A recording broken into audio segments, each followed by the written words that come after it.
నిన్న రాష్ట్ర వ్యాప్తంగా జరిగిన వైఎస్ఆర్సీపీ ర్యాలీలు చూస్తుంటే కూటమి పాలన అంతానికి ఆరంభం మొదలైంది అనేది స్పష్టంగా అర్థమవుతోందన్నారు వైఎస్ఆర్ జిల్లా వైఎస్ఆర్సీపీ అధ్యక్షుడు పి రవీంద్రనాథ్ రెడ్డి.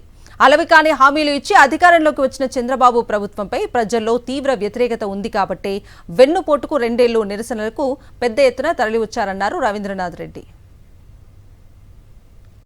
ఎందుకంటే నిన్న జరిగిన ర్యాలీలు కుప్పం నుంచి కురపాం వరకు ప్రతి చోట రాష్ట్ర వ్యాప్తంగా ప్రతి నియోజకవర్గ హెడ్ క్వార్టర్స్లోనూ జరిగిన ర్యాలీలు విజయవంతం కావడం, ఇప్పటికైనా చంద్రబాబు బుద్ధి తెచ్చుకోవాల్సిన అవసరం తప్పకుండా ఉంది. అందరినీ మోసం చేయడమే, మహిళలను మోసం చేస్తే దానికి సంబంధించి వాళ్ళకి ఇవ్వవలసిన వాళ్ళకి సంబంధించి నీకు 18,000 అని చెప్పి వాళ్ళకు మొత్తం ఎగరగొట్టే కార్యక్రమం చేయడం జరిగింది. ఎంతమంది మహిళలు ఉంటే అంతమందికి ఇస్తామని చెప్పి ఇచ్చిన పరిస్థితి లేదు.